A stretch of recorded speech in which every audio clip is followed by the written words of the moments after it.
This is the Mathematics Education Podcast from mathedpodcast.com.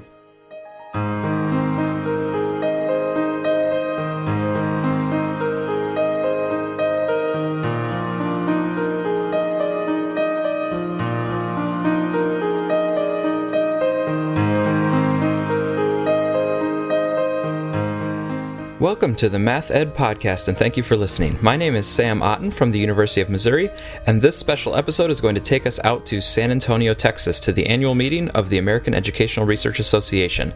There, the Special Interest Group on Research in Mathematics Education, SIG-RME, had their business meeting and had special remarks shared by the Distinguished Scholar Award winner from 2016. And that award winner was Dr. Paul Cobb from the Department of Teaching and Learning at Vanderbilt University, and he's one of the most highly cited scholars in our field.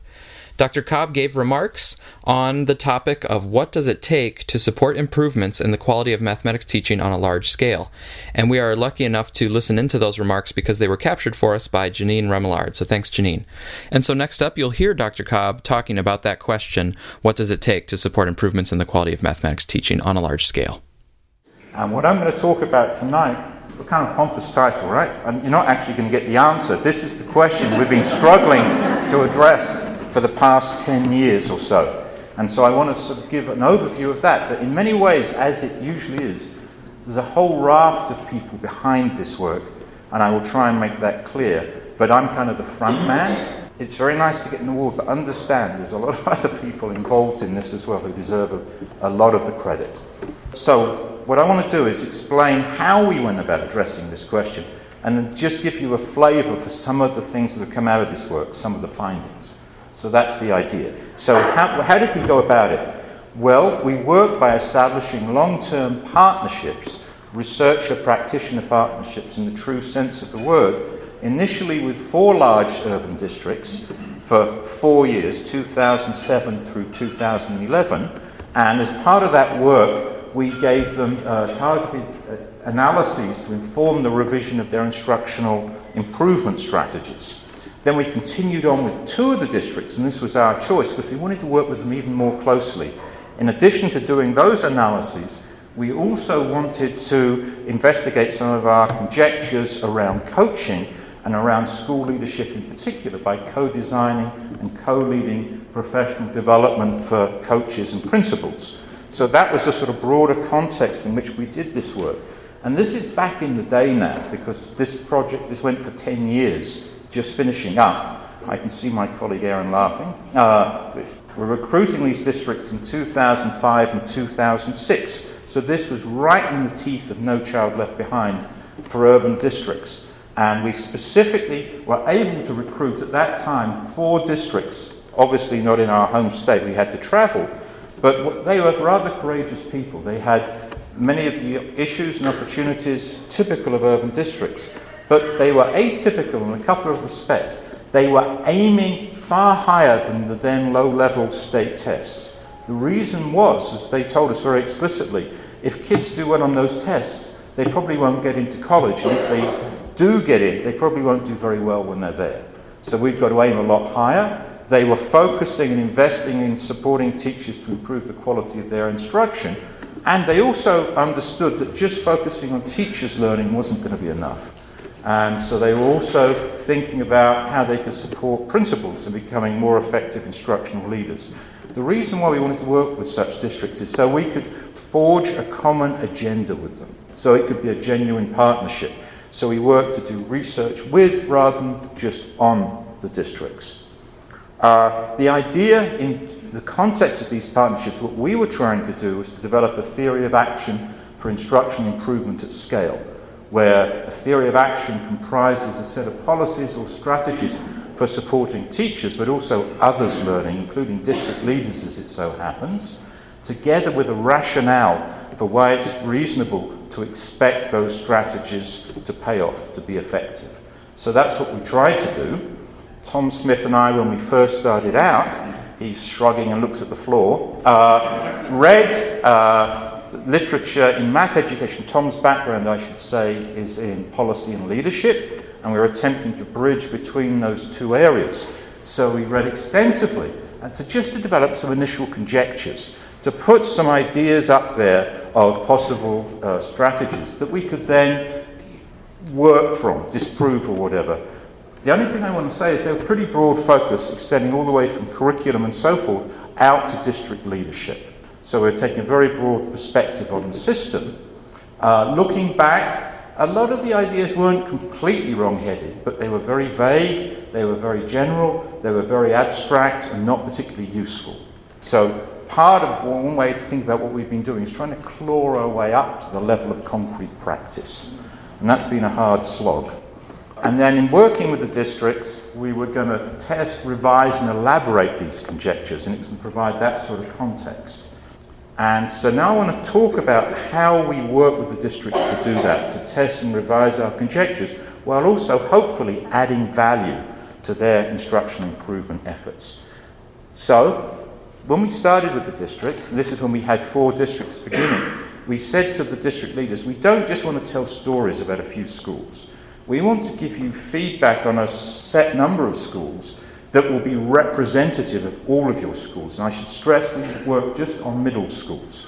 So grades 6, 7 and 8 is the grade level we focused on. So as you look across, we would like a set of schools that are represented the district's capacity for improvement. So we want some of the stronger schools, we want some of the weaker schools, some of the middle schools. We don't just want all the weak schools or all the strong schools. And they helped us select the schools. Mostly it was 6 schools a district. One district had very small schools, so it was 10.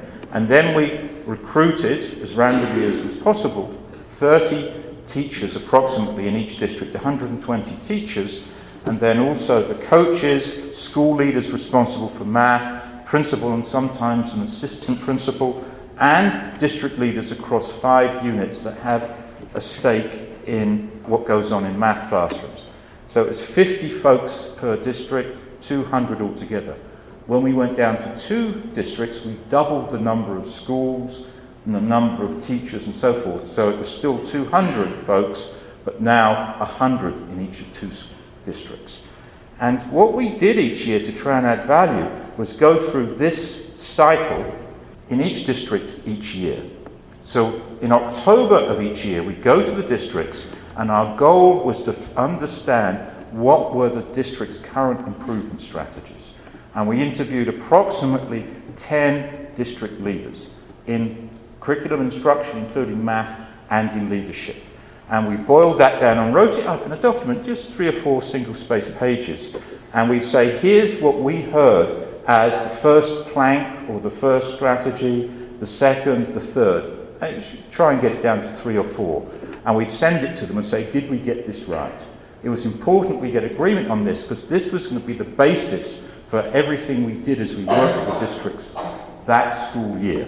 So we got agreement before Christmas on what the district strategies are. That would also influence some of the data collection we did, because between January and March we did a large data collection, the goal of which was to try and document how those strategies were actually playing out in schools and classrooms. A big part of it was we conducted audio interviews with all of our participants. So 50 in a district, 200, or 100 in a district, 200. And the focus, if we focus on just the teacher interviews, was to truly understand what's it like to be a teacher in this district. What's your context like, your working environment? What are you held who holds you accountable? What are you held accountable for? What do you perceive yourself to be accountable for? What sources of support can you draw on formally and informally, and so forth. In addition, we collected a whole bunch of other data, but this was for the retrospective analysis that we do after that year was over. I will just mention that we videotaped 2 consecutive lessons in each teacher's classroom, so 240 videos a year.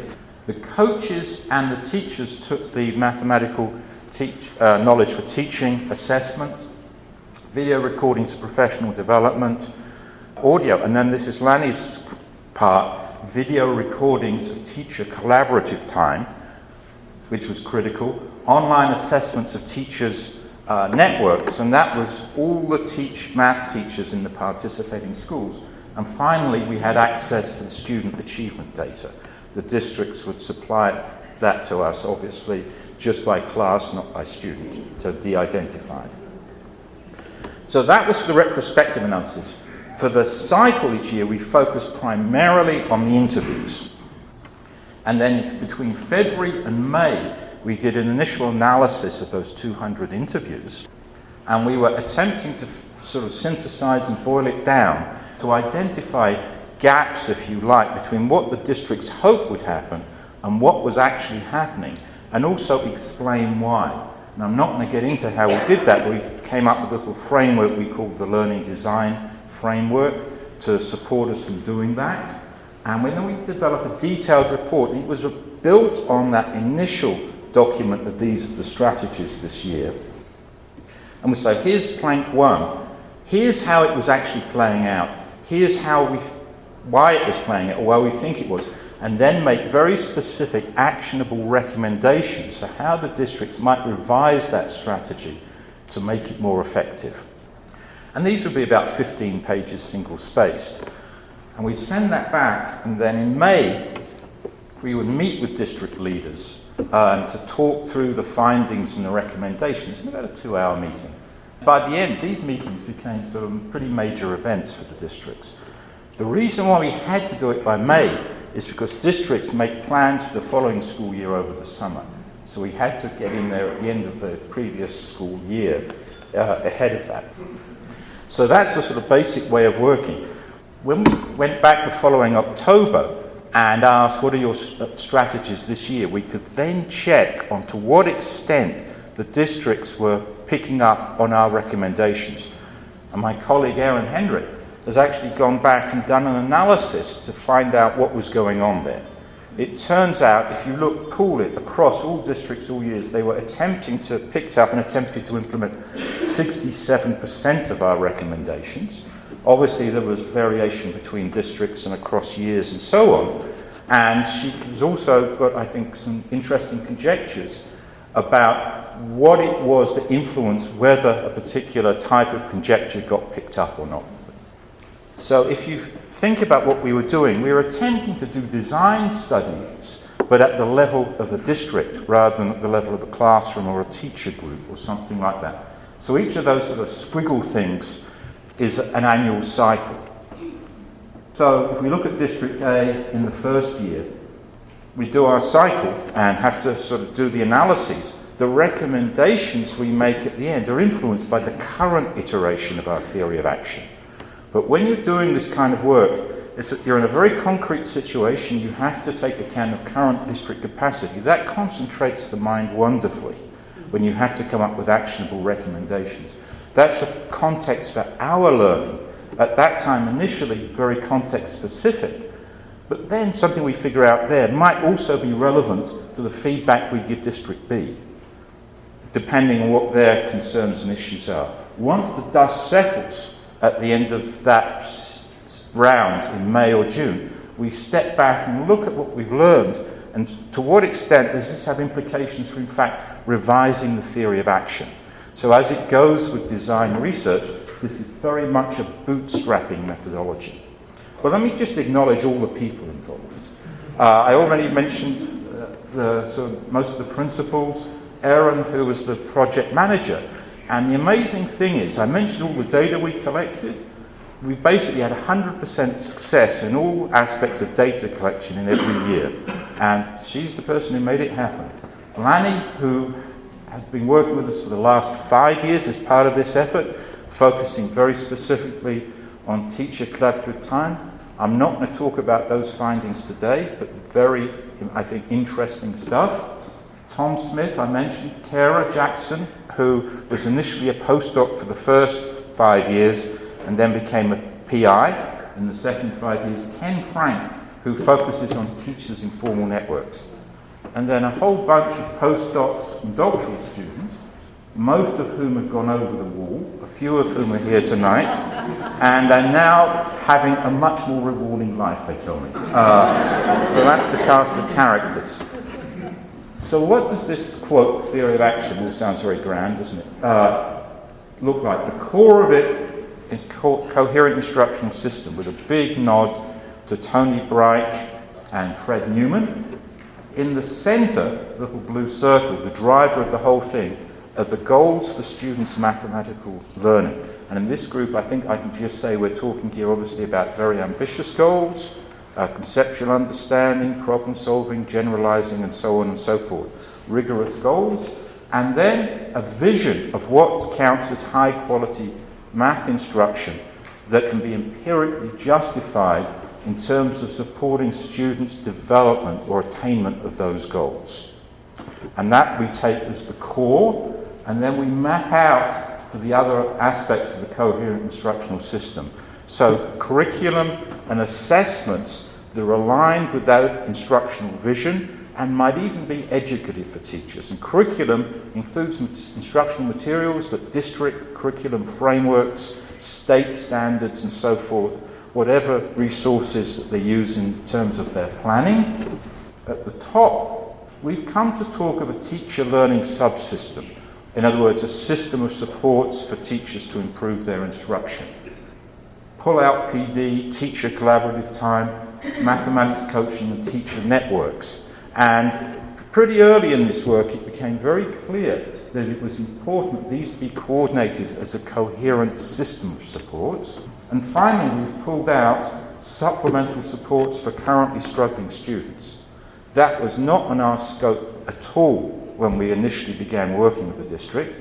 And everybody here who works in schools is fully aware that when you actually go into schools, pretty much most schools are figuring out how to support additional kids who are currently struggling. And at least in our district, what was happening was not pretty.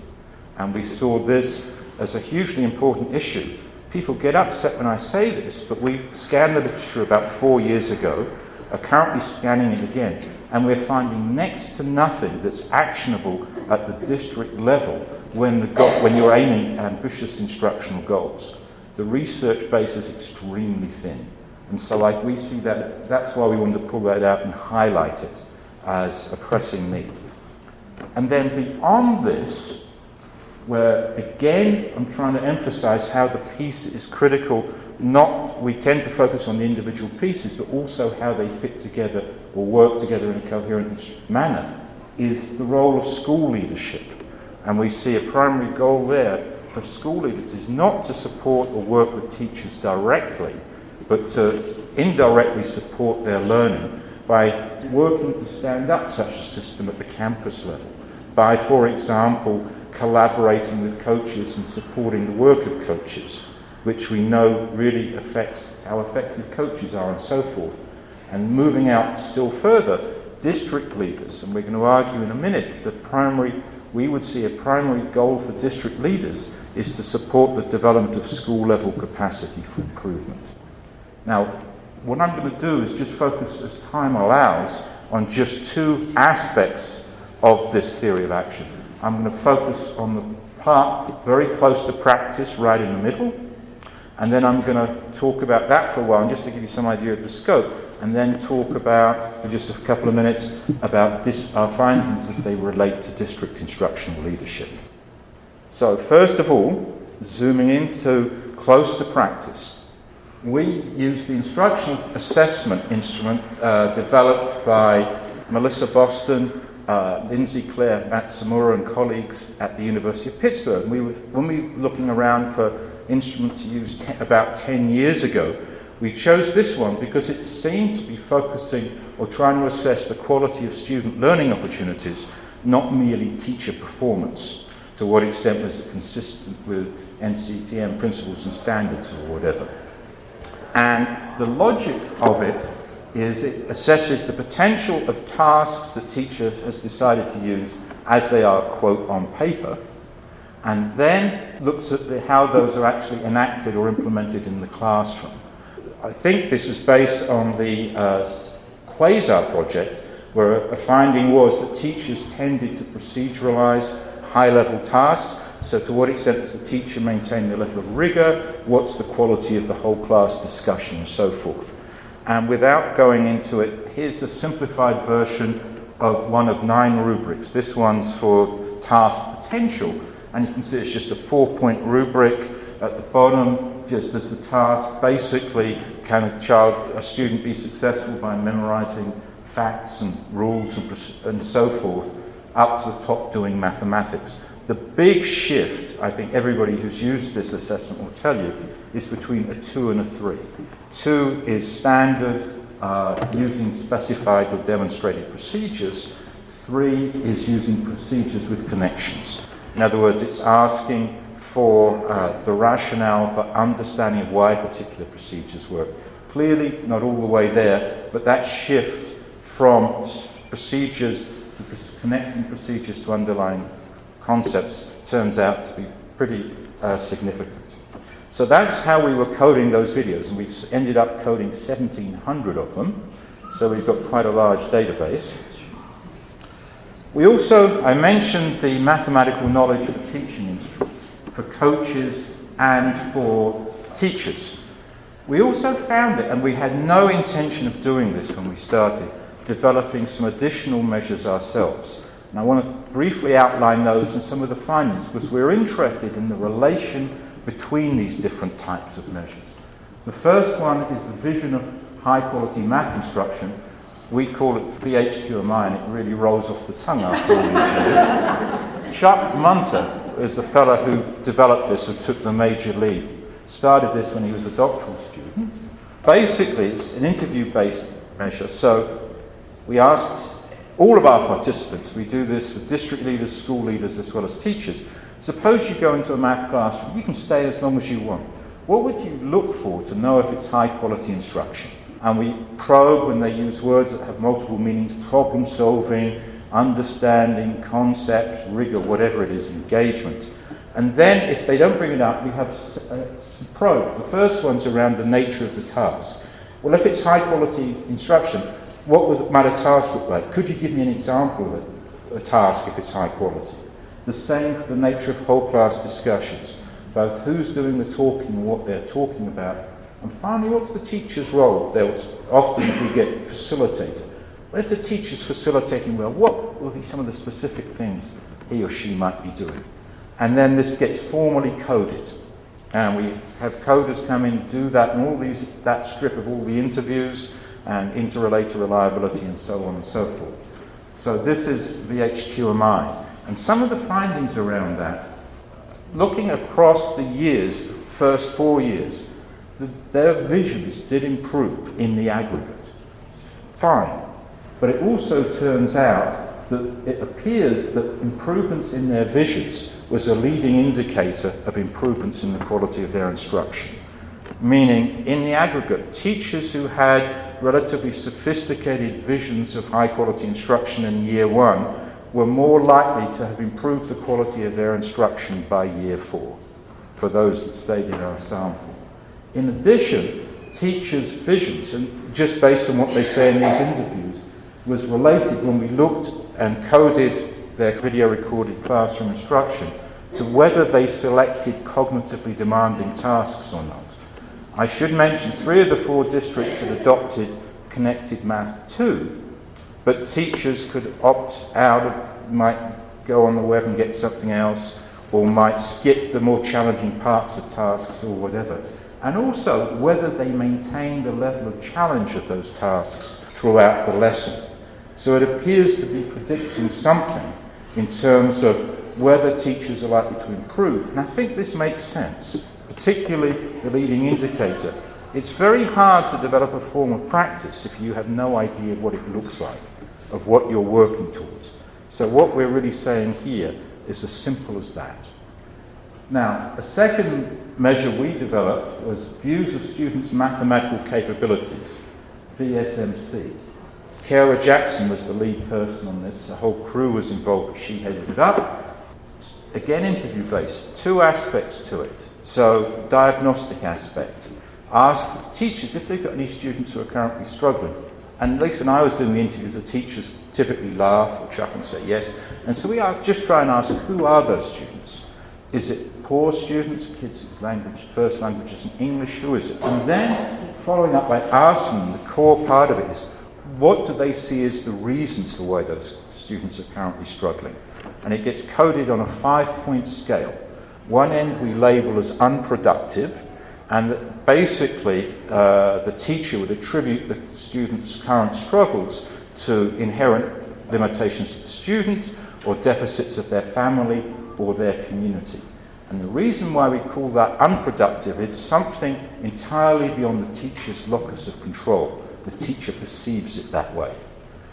Productive would be, they would talk about relations between the student and instruction. So they would talk about prior schooling opportunities, about prior instruction, about current struggles they're having as a teacher right now in serving that student effectively or whatever. So that would be productive. So that's the diagnostic. And the prognostic aspect of it is to ask, what are they doing to support those students right now? The unproductive end of the coding would be that they lower the level of cognitive demand, they proceduralize, they skip tasks, they break it down into bite-sized pieces, and so on and so forth. The productive end would be how they talk about supporting the kid to engage in rigorous tasks. So they might pre-teach some of the concepts so that the kids can understand, begin to engage with the task, that sort of thing. What we found, if we look across, is not very pretty. In terms of looking across the teachers in these 4 districts, in terms of how they actually explain students' struggles or difficulties. Less than 20% attributed them to stalling or instructional limitations, to lack of opportunity. Almost 30% attributed them solely, exclusively, to deficits of students, families, communities. So this is not good news. And as a consequence, less than 20% describe making productive adjustments. So I would imagine this is, again, we certainly didn't sort of have a set of 4 representative districts, but there's no reason to believe that they're particularly atypical. Does it matter?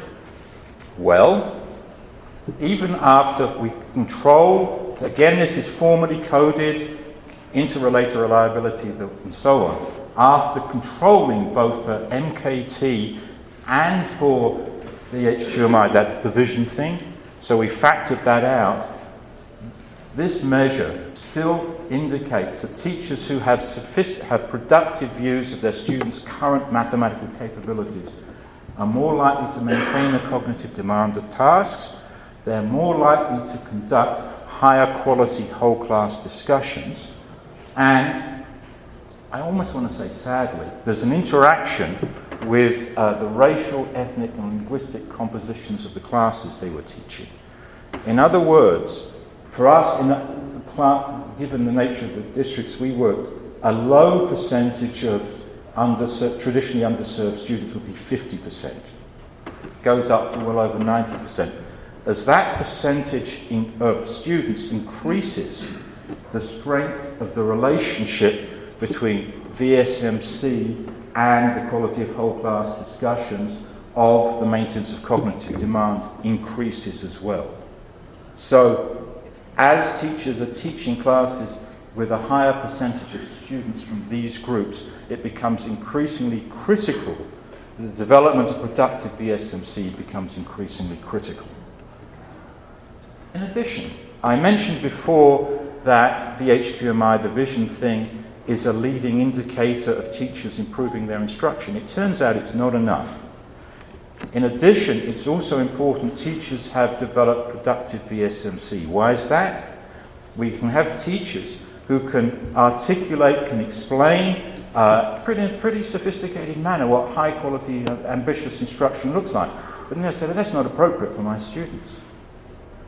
It's also essential that teachers view that form of instruction as beneficial for their students. We sometimes forget what a huge ask it is when we ask particularly experienced veteran teachers to really radically reorganize how they teach and make fundamental reorganizations. Unless there's will and agency on the teacher's part, it's just not going to happen. And this finding from Charlotte Dunlap tells us that indicates that unless teachers both have an image of what they're aiming for and they view it as appropriate for their students, it's very unlikely that their instruction will improve. There was one case, but it was kind of a fluky thing, but basically it's very unlikely. This, to me, influenced me and how I'd want to go about organising PD and a system of supports for teachers. I'd want to focus initially not on mathematical knowledge for teaching or students' mathematical thinking. I'd want to focus initially on these two aspects, pedagogies of investigations, developing an image of high-quality instruction, and very, very explicitly developing activities or whatever that focused around the appropriateness of that form of instruction for the teachers, the kids that the teachers are teaching right now. That seems pretty critical. What does all this mean? I don't want to be misinterpreted here. Clearly, mathematical knowledge for teaching really matters. It's really important, solid empirical evidence. The folks involved, Heather Hill, Deborah Ball, Hyman Bass, and so on, have kind of set the standard in what is required of a solid measure, and it's been very influential. But I was on a couple of panels at NSF reviewing proposals, and I was struck by the number of proposals that were all about too many acronyms, MKT. It's important, but it's not the world, is what we're trying to say here. It's also important to these other things. Why? Because teachers have reason and motivation to improve the quality of instruction. Also related to the level of challenge together, level of challenge of tasks, to extent to which they maintain that level of challenge, and to extent to which they elicit and build on their students' thinking. These things are important, and I would guess this isn't the whole picture either. I'm thinking back, us old fellas can think back 25 years quite easily, and I'm thinking back to Tom Carpenter and Elizabeth Fenner and their work on CGI, cognitively guided instruction. And I had some pretty solid findings indicating the importance of teachers understanding how their kids' thinking can develop in particular strands of mathematics around particular concepts. They focus on elementary math. So in other words, I'm talking about teachers' knowledge of student learning trajectories. Again, that's not the whole world either, but it's something. Could we construct measures? I know J.R. Comfrey's been working very hard along these lines. So how does that fit into the bigger scheme of things here as well? That seems pretty critical, and it's not on our scope right now. But I would say there's an oversight. Maybe there's other things. So that's the piece in the middle where we're focusing on goals. What I will say, and this is the shameless part, we're actually trying to put together a book right now, and this is the whole crew, all that mass of names, people who contributed to the work, where there's sort of chapters on each of these various pieces. So there's 10 chapters. So that was what was in the opening chapter, talking about that finding. Here's the last piece, which is about district instructional leadership. I remember when I first said many years ago I wanted to go in this direction, a very senior colleague said, well, that's just politics. So I want to see if I can convince you it's not just politics, and maybe we need to broaden our perspective, our purviews as math educators, and what are appropriate questions. Our primary contention is that a goal for district instructional leadership should be to support the development of school capacity for instructional improvement.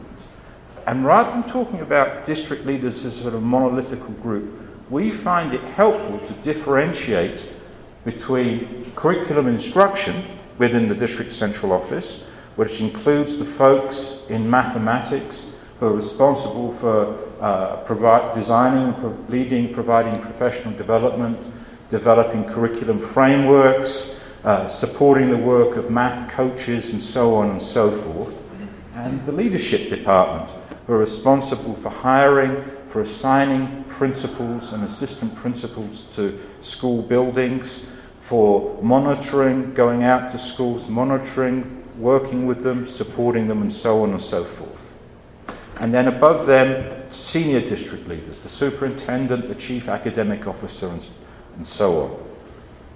What we find, not invariably, but very, very frequently indeed, is that folks in curriculum instruction, including math, and folks in leadership are on different pages. They're pursuing different agendas. it's also becoming clear that matters. It matters for principals, workers, instructional leaders. It matters for whether there's time available for coaches to work with teachers rather than, say, organized tutoring programs or analyzing test data or whatever. I think with school, I have to remember, with school-based coaches, they're actually spending less than half their time in our districts, if they were school-based, actually working with teachers to support them in improving their practices. And what goes on in teacher collaborative times, right? With the principals in there and has a particular agenda. So, in other words, school leadership is consequential and we can trace it down to the classroom. What are some of these differences in their agendas? Something Kara and I were interviewing district leaders. I think 6 or 7 in a day in one district. Sadly, in year 3 of this data collection, so we're very slow at writing anything up. But we differentiate between 2 orientations. In other words, the differences in how these leaders frame the problem of improving student learning. In an instructional management orientation, that problem is a problem of how to get as many kids over the line as possible, to have them be proficient on the state test at the end of the year. From that point of view, sensible strategies would be additional tutoring, second math classes, and a more sophisticated version would be analyse the test data, find out which standards the kids did poorly on, find the teacher whose kids did the best, and reorganise the school schedule so that all the kids at that grade level are rotated through that teacher's classrooms. We call this instructional management because it's managing available human resources. You're not attempting to help anybody get better, improve their instruction or whatever. Instructional improvement orientation would be reflected in this talk so far. It would be a perspective that sees part of the problem of improving student learning as improving quality of instruction. Would see that as an issue of teacher learning that needs to, and so it would take an educative perspective. Something kind of amazing to me is we've ended up in the position of coming to see value in both perspectives. The only proviso I put by that is we don't see any reason why instructional management always has to be tied to a procedural view of mathematics and mathematical learning. It could equally be tied to a sort of more conceptual inquiry-oriented view. And I would actually say that's an ethical approach to also think about instructional management. Those kids right now also need additional support. How can we support them even while we're supporting teachers and improving the quality of their instruction? So part of this different agenda is just framing the problem.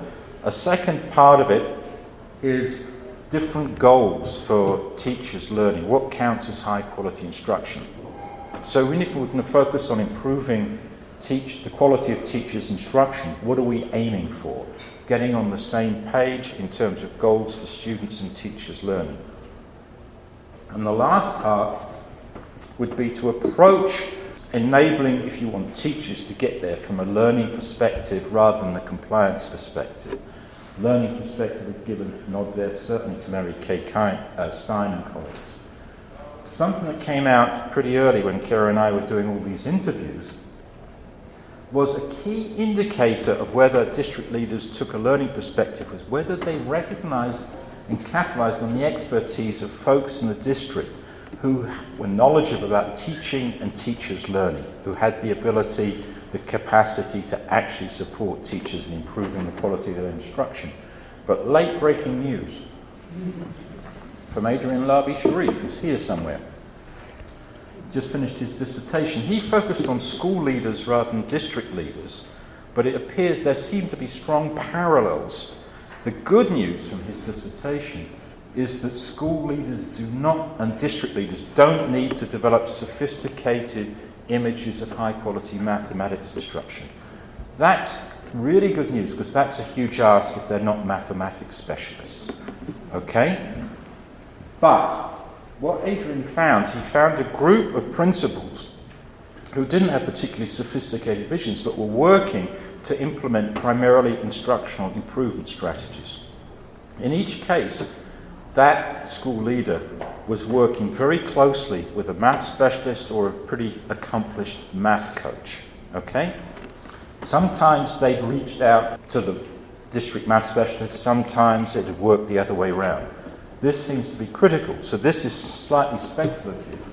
But our thinking is they don't need a sophisticated vision of high-quality math instruction, but they do need to understand that more ambitious goals isn't just hard as sums. It involves kids developing new mathematical capabilities, that those differences in the goals have implications for instruction. Those forms of instruction are beneficial to students, and it takes sustained support. Then the expertise of folks who know how to support teachers' learning becomes relevant. And there are also indications from his study that that can be influenced by professional development. And so it sort of orients us or provides suggested a range of goals, what we might be aiming for in professional development for school leaders and district leaders. So that's where we are at the end of the findings. Just stepping back, there's a summary, but I want to close out by just saying this. I'm trying to say that content and pedagogy matter all the way up. It matters not just that it's math rather than English language arts or social studies or whatever. Even when we get to the level of district leadership, it matters that it's an ambitious agenda that also has an eye of focus squarely on issues of equity in terms of students' learning opportunity. It matters in terms of school leaders and district leaders' practices, of what they need to know and be able to do and so forth. The last thing I'll say is talk about next steps. I told you earlier that about 67% of our recommendations to the districts were taken up. They attempted to implement them. The bad news is they struggled mightily in that process of implementation. The typical story is form but not function. For example, as Manny can tell you, having knows how many hours of video of teacher collaborative times, yes, teachers really were meeting, and they were there the whole time, and they were doing stuff that related to math instruction in some way or another. Most of the time, it was not productive. It was not likely to support the teachers in improving the quality of their instruction. There were such cases, but they were pretty rare. The form, the teachers' meeting, was happening. The function, improving the quality of instruction, was not. We could tell a similar story about school instructional leadership. Yes, principals really were out in classrooms. Yes, they were observing. Yes, they were giving feedback. But that feedback was not likely to support teachers in improving the quality of their instruction and so forth. So we see the next step, if you like, this work I've been talking about, a major goal of it was to figure out what sorts of strategies are likely to be productive in supporting instruction improvement. We see the next step is to work closely. For us, it means in partnership with practitioners to investigate and how to implement or enact some of these key strategies effectively. And that's, in fact, the work we've been engaged in and just been started in about 18 months ago. So that's the lot. Thank you. You've been very quiet and very thoughtful. Is there time for questions?